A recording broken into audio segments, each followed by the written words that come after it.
Sejumlah masyarakat sipil melayangkan somasi kedua terhadap Presiden Joko Widodo, Kamis, tanggal 7 Maret tahun 2024. Somasi ini dilakukan dalam rangka menuntut itikat dan etika Jokowi dalam melangsungkan etika kepemimpinan, moral dan bangsa. Ada 3 poin yang disampaikan dalam tuntutan tersebut. Pertama, mereka menemukan banyaknya kecurangan dalam pemilu. Mulai dari pernyataan cawe-cawe, Presiden boleh berkampanye dan memihak, serta tidak menggunakan fasilitas negara untuk berkampanye. Kedua, mereka juga menyoroti peran Presiden dalam mencegah pola kepemimpinan yang bebas dari kolusi, korupsi dan nepotisme. Ketiga, mereka menyoroti sikap Jokowi yang tidak berperan aktif dalam melakukan kontrol pemilu terhadap KPU dan Bawaslu. Sejauh ini, mereka telah menemukan 4 pelanggaran etik yang dilakukan oleh Ketua KPU Hashim Asyari. Menurutnya, seharusnya Jokowi sudah bisa menindaklanjuti hal tersebut. Sebagaimana diketahui, sebelumnya Koalisi Masyarakat Sipil juga sudah melayangkan somasi pertama ke Jokowi pada tanggal 9 Februari tahun 2024. Dalam somasi tersebut, terdapat 5 tuntutan untuk Jokowi, mulai dari meminta maaf kepada rakyat atas sejumlah tindakan yang dinilai mengabaikan etika, serta mendesak Jokowi menginstruksikan Kapolri, TNI dan ASN untuk netral dalam pemilu. Namun hingga saat ini, belum ada pernyataan dari Istana atau Sekretariat Negara terkait somasi dari Koalisi Masyarakat Sipil ini. Assalamualaikum warahmatullahi wabarakatuh. Selamat siang semuanya, salam sejahtera. Terima kasih sudah hadir dalam peliputan ya. Hari ini kita mewakili sejumlah masyarakat sipil, ada kurang lebih 48 orang, 48 organisasi dan juga 11 individu yang melayangkan somasi kedua. Karena somasi pertama sudah kita layangkan dan juga sudah kita kirimkan kepada Sekretariat Negara per tanggal 9 Februari. Maka karena kami menilai bahwa tidak ada itikat langkah-langkah korektif yang diambil oleh Presiden dalam hal memitigasi dan juga mencegah terjadinya kecurangan pemilu yang kami dalilkan dalam somasi pertama, maka hari ini tanggal 7 Maret 2024 kami melayangkan somasi kedua. Nah, somasi kedua ini intinya kami menggarisbawahi apakah Presiden masih punya itikat dan juga masih punya etika dalam melangsungkan etika kepemimpinan dan juga etika moral bangsa dan bernegara. Ada 3 poin yang kami sampaikan dalam somasi. Pertama, kami menemukan sejumlah kecurangan, teman-teman, mulai dari kecurangan pra-pemilu, dari mulai bagaimana pernyataan Pak Presiden soal cawe-cawe, dan juga bagaimana Pak Presiden yang juga menyampaikan bahwa Presiden boleh memihak, Presiden boleh kampanye, yang itu juga kemudian menimbulkan distorsi di kalangan sosial, di kalangan bawah, gitu ya, di masyarakat. Tapi kami juga menemukan kembali bagaimana jajaran-jajaran menteri aktif itu juga turut terlibat dalam sejumlah agenda kampanye tanpa ada semacam informasi publik soal apakah yang bersangkutan cuti dan juga apakah yang bersangkutan menggunakan fasilitas negara atau tidak.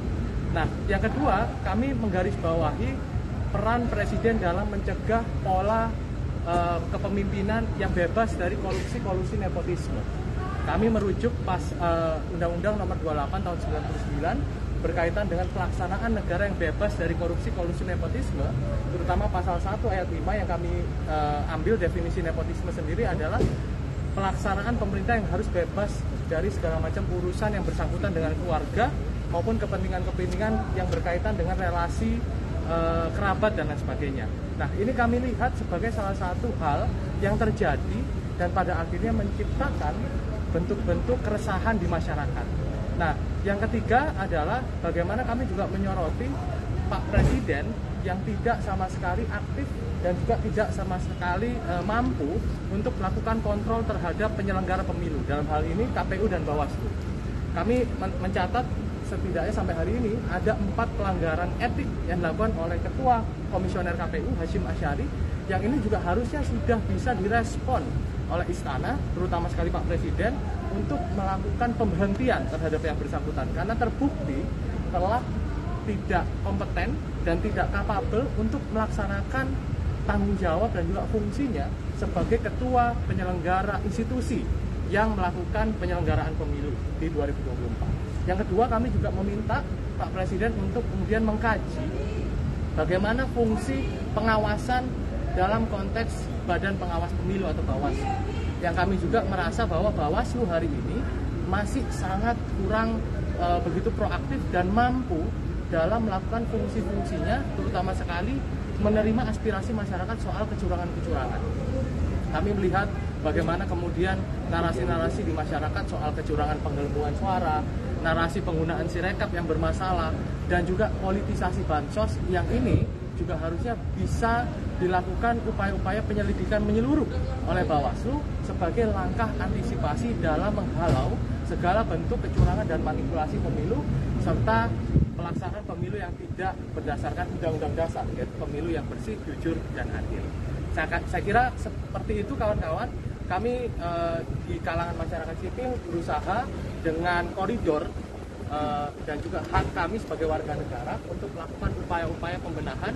Maka dari itu kami melakukan somasi ini atau surat peringatan ini sebagai langkah pertama yang kami lakukan supaya Pak Presiden itu kembali lagi ke jalur proses-proses bernegara, proses-proses implementasi pelaksanaan negara yang bebas dari korupsi nepotisme, bertujuan demokratis, dan juga mengedepankan aspek kepentingan masyarakat keseluruhan. Jadi itu yang merupakan salah satu hal yang kami garis bawahi. Ya, kalau berdasarkan pandangan hukum, somasi ini adalah awal mula ketika kita mau melakukan upaya hukum. Jadi somasi ini akan kami lihat sebagai salah satu upaya yang akan kami kaji kembali. Apakah kemungkinan ada probabilitas atau kemungkinan dalam mengupayakan proses-proses hukum selanjutnya. Seenggaknya kami kemudian kemarin melihat ada 3 hal. Pertama, dalam konteks gugatan administrasi melalui ombudsman. Yang kedua adalah PMH atau perbuatan melawan hukum yang dilakukan oleh penguasa melalui jalur PT UN, dan juga kalau mungkin ditempuh adalah cara-cara melalui gugatan perdata. Bagaimana kemudian kerugian-kerugian material yang timbul karena kecurangan pemilu dan juga minimnya langkah Presiden untuk melakukan koreksi dan juga pencegahan ini menimbulkan implikasi kerugian secara material di masyarakat. Kami meminta Presiden seenggaknya selama 7 hari kerja, 7 hari ini untuk melakukan respon terhadap sejumlah hal yang kami mintakan. Ada 5 poin, terutama poin pertama kami meminta Presiden meminta maaf secara publik. Yang kedua kami meminta Presiden untuk memanggil dan melakukan upaya menegur kepada para menteri aktif yang terlibat dalam sejumlah rangkaian-rangkaian kecurangan dan juga rangkaian-rangkaian dalam konteks tidak netral dalam posisi sebagai pejabat publik dan juga pejabat kampanye terhadap salah satu paslon. Dan yang selanjutnya adalah berkaitan dengan pemberhentian Ketua KPU dan Bawaslu. Mas, kan ya. Atau juga bisa Mas Rozi yang menjawab. Jadi misalnya gini, kan Presiden sendiri tidak melakukan tugas-tugasnya seperti menyemprit menteri-menterinya, lalu KPU juga terbukti tidak bekerja dengan profesional, Bawaslu juga nggak bekerja, tidak mengawasi proses pemilu yang berkecurangan. ya. Kalian sebenarnya kesimpulannya apa sih dari pemilu? Ya, yang pertama kami melihat pemilu 2024 ini adalah pemilu terburuk pasca reformasi, begitu ya. Dengan segala macam drama dan dengan segala macam pelanggaran-pelanggaran, baik itu pelanggaran etik kepada sejumlah ketua penyelenggaraan pemilu, lalu ada kemudian fenomena-fenomena di mana ada bencana konstitusi lewat putusan Mahkamah Konstitusi yang ini juga melahirkan kemudian bagaimana masyarakat semakin tidak percaya terhadap bangunan infrastruktur hukum, penegakan hukum yang ada di Indonesia. Yang ini juga cost-nya sangat mahal. Ini yang kami lihat sebagai pemilu dengan implikasi terhadap demokrasi paling mematikan.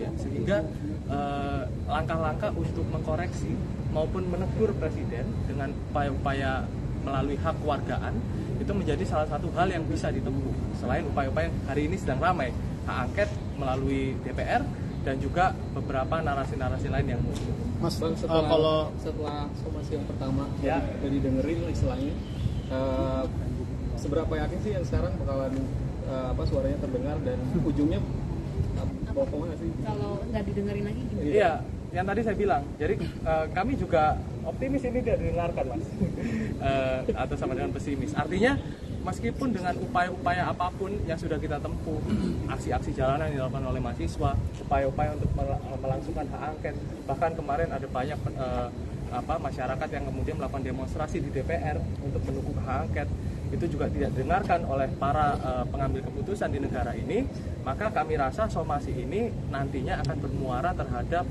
aspek hukum atau perlawanan melalui jalur hukum, gitu ya. Nah, jalur hukum apa sih yang saya tempuh? Yang tadi saya sampaikan, ada 3 hal yang seenggaknya bisa kami lakukan sebagai langkah korektif atau langkah check and balances yang dilakukan oleh warga negara terhadap pemerintahan, begitu ya, termasuk melalui ombudsman dan juga melalui instrumen pengadilan. Mas, kalau dilihat kan ini kan intinya Mas melihat bahwa Presiden melakukan intervensi begitu ya, dan cawe-cawe gitu. Tapi jauh sebelumnya sebenarnya Presiden sudah menjawab karena Presiden mengklaim dirinya itu boleh berpihak dan boleh berkampanye. Persis. Artinya kan ada sebelum Mas itu udah dijawab sebelumnya sebenarnya sama Presiden. Pertama, ya kami sebenarnya mau mengkoreksi pendapat dari Pak Presiden. Pak Presiden waktu itu menyitir gitu ya salah satu pasal yang ada di Undang-Undang Pemilu, Undang-Undang Nomor 17 tahun 2017. Kami melihat sebenarnya penerjemahan secara letterlek gitu ya, bahwa presiden boleh berkampanye itu dalam konteks presiden yang maju lagi atau presiden incumbent. Ketika presiden tidak punya kepentingan dalam politik elektoral, dia tidak berhak untuk melakukan intervensi atau cawe-cawe, karena yang bersangkutan tidak punya kepentingan dalam proses elektoral. Nah, hari ini yang terjadi adalah Pak Presiden Jokowi terang-terangan menyampaikan kepada publik dan memberikan pernyataan yang menurut kami itu misleading gitu ya. Karena bukan dalam konteks presiden yang tidak bisa berkompetisi lagi, bisa berkampanye gitu ya. Artinya Pak Jokowi karena memang tidak maju lagi sebagai capres, dia tidak bisa menggunakan pasal tersebut. Karena pasal tersebut sesuai dengan definisi dan juga penerjemahan aslinya adalah itu hanya bisa diberlakukan oleh presiden incumbent yang maju lagi dalam proses elektoral selanjutnya. Tapi kalaupun misalnya diajukan ke PT UN atau ke jalur hukum, sebenarnya yang dituntut apakah pemilunya diulang atau apa secara realistis apa sih? Yang pertama tentu kebijakan, Pak. Kalau kita berbicara soal PMH penguasa atau perbuatan melawan hukum penguasa dalam jalur koridor pengadilan tata usaha negara, kami menghendaki adanya perubahan kebijakan. Bagaimana kemudian siklus pemilu yang penuh kecurangan di 2024 ini bisa dilakukan upaya evaluasi. Ya, artinya apakah kemudian nanti sedang kami kaji juga, apakah kami juga meminta dalam tuntutan kami adalah pemilu diulang. Tapi yang jelas secara jangka panjang hal ini perlu dibenahi. Instrumen-instrumen hukum yang kemudian menenggarai dan juga menyebabkan distorsi atau bencana pemilu itu harus dievaluasi, harus diubah ya, dan harus ditambahkan apabila tidak ada aturan-aturan soal poin-poin misalnya keterlibatan menteri dan segala macam gitu ya. Yang kedua, kami juga meminta bagaimana infrastruktur pemilu ini juga disiapkan dengan sangat matang. Kami benar-benar memperhatikan bagaimana hari ini KPU dengan instrumen seperti Sirekap, lalu ada sistem soal pemantauan dana kampanye partai politik, itu tidak berjalan maksimal. Itu tidak menjadi salah satu sarana untuk publik bisa tahu informasi berkaitan dengan jalannya penyelenggaraan pemilu. Nah, untuk itu sebenarnya gugatan hukum ini bermuara terhadap perubahan kebijakan. Kami merasa gugatan-gugatan hukum itu harus ditempuh untuk melakukan perubahan kebijakan dengan cara-cara litigasi atau melalui proses hukum.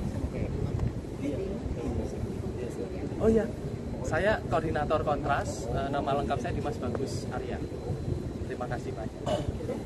Ada? Oh ya, terima kasih banyak. Kakak dan Mbak dan Mas. Sebentar tahan. Sebentar ya. Tahan. Sebentar Mas.